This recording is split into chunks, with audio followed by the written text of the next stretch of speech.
নিজেদের জমির ব্রোকলি কেটে নিজের হাতেই রান্না করলাম বন্ধুরা। গুড মর্নিং বন্ধুরা, রাধে রাধে।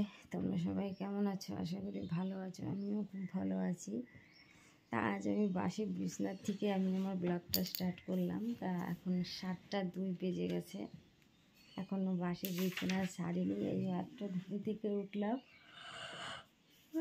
দেখো ছেলে আমার 4:30টার সময় উঠেছে, 4:30টার সময় উঠে বই পড়ছে।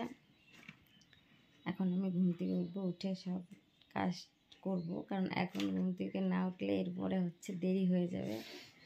চলো বন্ধুরা আমার সাথে উঠি, আমি ঘুম থেকে কাজ বাজ শুরু করে দিই। আর তোমাদের দাদা ভাই তো চলে গেছে হাটে, ও 7:30 বেজে গেছে, ও এখনই ঢুকে যাবে। চলো আগে কাজটা সেরে নিই, নাহলে আবার দেরি হয়ে যাবে। তো বন্ধুরা 7:02-তে ঘুম থেকে উঠেছি। ঘুম থেকে উঠেই তারপরে কি করলাম, বাসি জামাটা চেঞ্জ করে নিলাম। বাসি জামা চেঞ্জ করে দেখো এখন আমি ঘর ঝাড় দিচ্ছি। আর ছেলে কিন্তু বই পড়ছে এখনও মশারির ভিতরেই, কারণ আমি মশারিটা এখনও খুলিনি, ছেলে বই পড়ছে বলে। তো এখন আমি ঘরটা ঝাড় দেবো, ঘর ঝাড় দিয়ে উঠান ঝাড় দিতে হবে। উঠান ঝাড় দিয়ে তারপরে যাব মন্দিরে। তাহলে চলো বন্ধু আমার সাথে।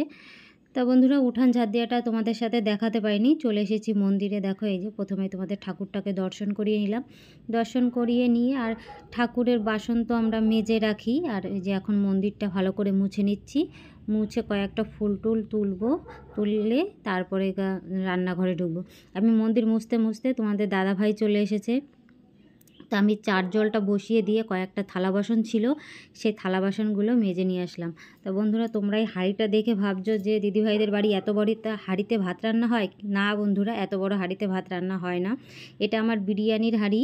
তা একজনের নিয়েছিল হাঁড়িটা, সে কাজকে দিয়ে গেছে। তা আমি আবার একটু ধুয়ে, কারণ আমাদের যেহেতু রাস্তার সাইডে বাড়ি তো একদম ধুলো ধুলো হয়ে যায়, তাই একটু কলতলা থেকে একটু ধুয়ে এনে বুট করে রেখেছি। আমি এখন প্লাস্টিকে মুড়ে শুকিয়ে গেলে জায়গা মতো রেখে দেবো। তা দেখো বন্ধুরা আমার চা হয়ে গেছে। চা হয়ে গেলে তোমাদের দাদাভাইকে চা দিয়ে দিলাম, ছেলে চা খাচ্ছে। আর তোমাদের দাদাভাই বেগুন খায় বলে এক গাদা বেগুন এনেছে, বেগুনগুলো সাইডে রেখে দিলাম। আর আমার চাটা আমি ফ্লাক্সে ঢুকিয়ে রেখেছি, কারণ আমি এখনও চা খাইনি, কারণ আমি এখনও মুখ ধুইনি।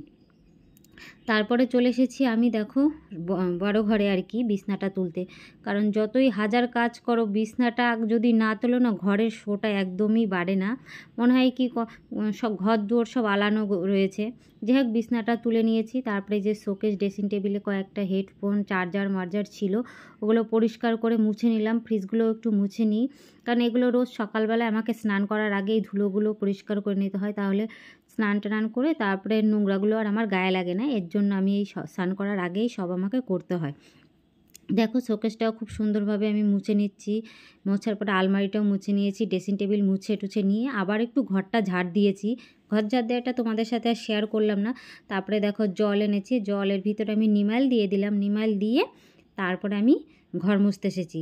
আর রান্নাঘরে কিন্তু আমি ভাত বসিয়ে দিয়ে এসেছি বন্ধুরা।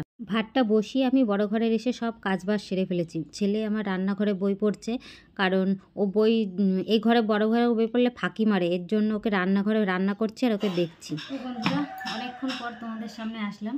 সেই সকালবেলা তো ভাত রান্না করছি, ভাত রান্না করা তো আর পুরোটা তোমাদের দেখালাম না। ভাত রান্না করে আসলাম, ভাত রান্না করে কয়েকটা চা করেছিলাম, সেই থালা বাসন ছিল মেজে, অল্প কটা জামা কাপড় ছিল, জামা কাপড় কটা কেচে স্নান করে এই যে চলে এসেছি। এখন মাথাটা আশ্রিয়ে যাবো পুজো দিতে। তাহলে পুজো দিয়েটা শেয়ার করবো না, পুজো টুজো দিয়ে তারপরে যাবো মাঠে, তোমাদেরকেও সঙ্গে মাঠে নিয়ে যাবো। তা মাঠে কী করতে যাচ্ছি অবশ্যই তোমাদের সাথে সেটা শেয়ার করবো। তো চলো তার আগে আমি পুজোটা দিয়ে নিই, কারণ স্নান হয়ে গেছে, যেহেতু এখন 9:15 বেজেও গেছে। তো বন্ধুরা আমরা চলে এসেছি মাঠে, আমি আর ছেলে এসেছি এখন মাঠে। ব্রোকলিটা আর কি কাটতে এসেছি। আমাদের তো ফুলকপি লাগিয়েছিল, তোমরা তো সবাই জানো, যারা আমার ডেলি ভিডিও দেখো তারা তো অবশ্যই জানো। সেই ফুলকপির ভিতরে 4-5টা ব্রোকলি ছিল। তা আমার শ্বশুরমশাই আবার ভেবেছে ওইগুলো কি নাকি, এর জন্য কেটে ফেলেছে। আর একটা কাটতে পারিনি, ওটা তোমাদের দাদাভাই দেখে ফেলেছিল। সেই ব্রোকলিটা একটাই আছে, আর ফুলকপি তো আমাদের সব বিক্রি হয়ে গেছে। আর আর ওই একটা ব্রোকলি আছে, এখন আমি এসছি ওই ব্রোকলিটা মাঠে নিতে, কারণ আজকে ব্রোকলি দিয়ে রুই মাছ দিয়ে তরকারি রান্না করব। তাই যে ব্যাগ নিয়ে এসেছি, তাই ব্যাগে হচ্ছে কাঁচি আছে, কাঁচি ছাড়া কাটতে পারবো না। আর ছেলে এসেছে, ছেলে আবার আমাদের বাড়ির পাখিটাকে এনেছে সঙ্গে, দেখবা যে ছেলের হাতে ওই দেখো পাখি, ও পাখি নিয়ে এসেছে। আর ও সারাদিন এরকম থাকতেই ভালোবাসে পাখিটা, এরকমভাবে ওকে ওকে নিয়ে সব সময় একা থাকবে না। কালকে রাত্রে একটু একা ছিল, কি চিল্লা মিল্লি সারা রাত ডেকেছে। আর এই যে আমাদের রজনীখাত দেখেছো পড়েছে, তাই এই যে আমাদের। তো বন্ধুরা এই জমিতেই আমাদের ফুলকপি ছিল, ওই কয়েকটা আছে, ক্যাটকুট বলে যাকে আর কি, সোজা বাংলার কথা, ক্যাটগুলো রয়েছে। আর এই জমিতে আর কি আমাদের ভেন্ডি লাগিয়ে দিয়েছে তোমাদের দাদা ভাই। আর ওই যে ছেলে পাখিকে সর্ষে পাতা না খাওয়াচ্ছে। আর এটা আমাদের হচ্ছে সর্ষে ক্ষেত, জমি আর কি, সর্ষে লাগিয়েছে। আর যেটা নিতে এসেছি এই দেখো ব্রোকলি, দেখেছো, এই ব্রোকলিটাই নিতে এসেছি, কারণ আজকে যদি না নিয়ে যাই এরপরে ব্রোকলিটা ফুটে যাবে। তাও দেখো অনেকটাই ফুটে গেছে। তো চলো কেটে নিয়ে তারপরে কয়েকটা ধনেপাতা নিয়ে বাড়ি যাবো।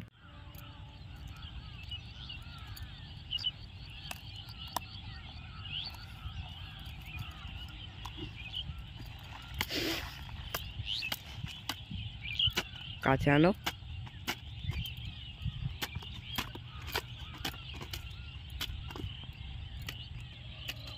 তো ফাইনালি আমার ব্রোকলিটা নেওয়া হয়ে গেছে। তো চলো এখন বাড়ি যাই। ঘোরা। হ্যাঁ এই দেখো নিজেদের জমিতে ফার্স্ট টাইম আমাদের এই ব্রোকলি লাগিয়েছে। তোমাদের দাদাভাই 4-5টা লাগিয়েছিল, তা বাবা মনে করেছে কি না কি, উনি তো বুঝতে পারেনি আমার শ্বশুরমশাই। এর জন্য দেখো যখন এইটুকু হয়েছিল সব আর কি কেটে ফেলে দিয়েছে, বলছে কি সবুজ ফুলকপি এগুলো আবার কেমন, এর জন্য সব কেটে ফেলে দিয়েছে। আর এই একটাই ছিল, এইটাই বড় হয়েছে, এটা আজকে এখন নিয়ে যাই। চলো বন্ধুরা বাড়িতে যাই, বাড়িতে যেয়ে রান্না বান্না করবো, তখন কথা বলছি।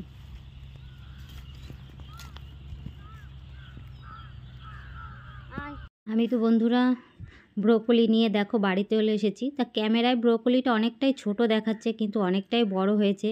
আর নিজেদের জমির ব্রোকলি লাগিয়েছে ফার্স্ট টাইম, খাওয়ার মজাটাই আলাদা, তাই না? আজকে ব্রোকলি দিয়ে আলু দিয়ে রুই মাছ দিয়ে তরকারি রান্না করব।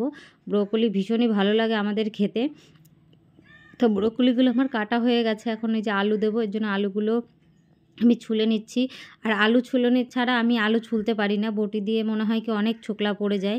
যাই হোক আমি এদিকে ভাতটা বসিয়ে দিয়েছিলাম, ভাতটা বসিয়ে দিয়ে একদিকে আমি সব সবজিগুলো বানিয়ে নিয়েছি। তার সবজি বানানো হয়ে গেছে আমার, সবজি বানিয়ে ধুয়ে রেখে এসেছি। এখন এই যে মাছগুলো আমি একটু ভেজে নিচ্ছি, মাছ ভেজে তারপরে আবার রান্নার দিকে আস্তে আস্তে এগোতে হবে, কারণ রান্নাও তো করতে হবে, কারণ অনেকটাই বেলা হয়ে গেছে। এরপরে তোমাদের দাদা ভাই চলে আসবে। দেখো বন্ধুরা আমার মাছ ভাজা হয়ে গেছে, এখন আমি মাছ ভাজাগুলো তুলে নেব।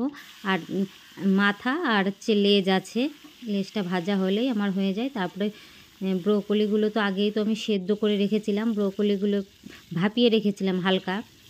তা দেখো বন্ধুরা আমার সব মাছ ভাজা হয়ে গেছে, এখন আমি নামিয়ে নিচ্ছি। আর এই সাইডে আমার ভাতটা হয়ে গেছে, ভাত নামিয়ে নিয়ে শাক ভাজাটা বসিয়ে দিয়েছি। আজকে লাল শাক ভাজা হবে আর ব্রোকলি দিয়ে আলু দিয়ে রুই মাছের ঝোল হবে, এই হচ্ছে আমাদের রান্নাবান্না। তা আর দেখো ব্রোকলিগুলো হালকা ভেজে নিয়েছিলাম, ভাপানো ব্রোকলিগুলো ভাজা হয়ে গেছে, সেগুলো তোমাদের সাথে শেয়ার করিনি। তারপরে আলুগুলো একটু ভেজে তারপরে আদা জিরা কাঁচা লঙ্কা একটু শুকনো লঙ্কার গুঁড়ি দিয়ে দিয়েছি, লালটা আর কি, ঝালটা নয়, দিয়ে তারপর আমি ঢাকা দিয়ে রেখেছি কিছুক্ষণ, ঢাকা দিয়ে। আর ব্রোকলি দেওয়াগুলো তোমাদের সাথে শেয়ার করিনি। তা দেখো বন্ধুরা ব্রোকলিটা কিন্তু তরকারিতে দেওয়ার পরেও কিন্তু সবুজ সবুজ আছে, কারণ আমি বেশি সেদ্ধ করিনি, হালকা সেদ্ধ করেছি, যে একটা গন্ধ আছে সেই গন্ধগুলো যাতে চলে যায়, যার জন্য আর কি সেদ্ধ করে নেওয়া আর কি। আর মাছগুলো আজকে একটু কড়া ভাজাই হয়ে গেছে, তার জন্য একটু মাছের ঝোল থাকতেই মাছটাই দিয়ে দিয়েছি, যাতে মাছটা একটু নরম হয়ে যায়। তা ফাইনালি আমার বন্ধুরা মাছের ঝোলটা হয়ে গেছে, তা একটু মুখে দিয়ে দেখলাম যে লবণটা একটু কম হয়ে গেছে, এর জন্য একটু লবণ দিলাম। এই যে লবণ আর একটু চিনি দিয়ে দেবো, চিনি দিয়ে ভালোভাবে একটু তরকারি ঝোলের সাথে আর কি চিনি আর লবণটা ভালোভাবে মিশিয়ে নিয়ে তারপরে হচ্ছে আমি একটু ধনেপাতা দেবো, ধনেপাতা দিয়ে তরকারিটা নামি। আর ধনেপাতাটাও আজকে আমাদের জমির কিন্তু, আর সব নিজেদের জমিরটাই সবজি তুলে নিয়েই আজকে আমি রান্না করেছি। তা দেখো ধনেপাতা দিয়ে আমার রান্না আর কি হয়ে গেছে, তরকারিটা ধনেপাতা দিয়ে নামিয়ে নিলাম। আর গাবলাটা ছোট হয়ে গেছে, বুঝতে পারিনি, আর ইচ্ছাও করছে না যে আর একটা গাবলা এটা মানে লাগাই। এর জন্য দেখো বন্ধুরা, এই দেখো তরকারির কালারটাও ভীষণ সুন্দর হয়েছে। আমি গ্যাস ট্যাসগুলো সব এরপরে রান্নার পরে গ্যাস ট্যাসগুলো মুছে নিয়েছি, মুছে নিয়ে তারপরে আবার পরে কথা। বন্ধুরা, দুপুরে খাওয়া দাওয়ার টাইমে তোমাদের সামনে আসতে পারিনি, একেবারে সন্ধ্যাবেলায় আসলাম, অনেকক্ষণ পরেই তোমাদের সামনে আসলাম। এখন বাজে 5:30 বাজে, রেডি হয়ে গেছি, ছেলেকে পড়তে দিয়ে আসবো। ছেলে হরলিক্স খেয়ে চলে যাবে পড়তে। তা বন্ধুরা, ছেলেকে দিয়ে টিয়ে তো আমি বাড়ি চলে এসেছি। এখন 6টা 6 বেজে গেছে, তাই যে সন্ধ্যাবেলায় বাড়ি এসে চা করলাম সবাইকে। এখন আমরা চা দিয়ে নিজেও একটু চা খাবো, চাটা খেয়ে তারপরে যাব আবার রাত্রে। তো খাবার দাবার যা কী করা, রুটি তো করা লাগবে অবশ্যই, কারণ বাবা রুটি খায়, খালি রুটিটা করলেই হয়ে যাবে। আর তরকারি তো আছেই অবশ্যই। আর তোমাদের দাদাভাই একটু বাজারে গেছিলো, তোমার দাদাভাই একটু কাটলেট এনেছে। এখন ঝালে দেখো কী করছে, ও যেটু কাটলেট এনেছে, ও কাটলেট খেয়ে ঝালে ঝাল লেগেছে এখন ওর। দেখো জল খেলো, বিস্কুট খেলো। চিনি খাবি?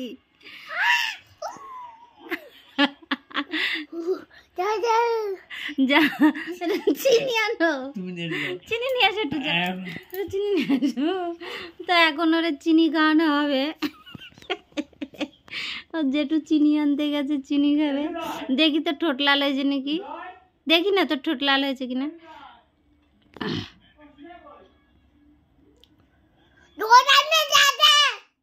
কোথায় গেছে?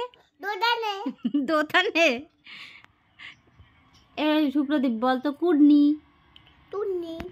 ভালো করে বল। দেখেছো বন্ধুরা, ও কুডনি বলতে পারে, বলে টুডনি। তোর এখন ঝাল লাগে না? এই তোর এখন ঝাল লাগে না? খাবি কাটলেট? কি রে, কি গো?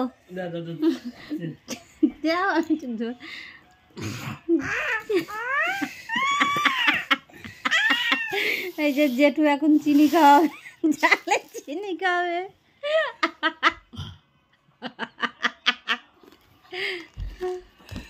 খুব মজা না চিনি খাইতে? খুব মজা না? হ্যাঁ, কট করে চিনি খাই, মুখ লাল হয়ে গেছে। সত্যি কি গো, মুখ লাল হয়ে গেছে, ঝাল লাগছে, সত্যি ঝাল লাগছে। এ সুপ্রদীপ, তুই কি ঝালে ওরম লাফাচ্ছিস?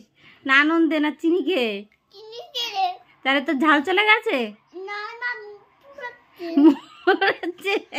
তাহলে তুই আমার বন্ধুদের বল, বন্ধুরা আমার চিনি খেয়ে একটু ঝালটা কমেছে, বল বল, আমার দিকে তাকিয়ে বল, বলে দে।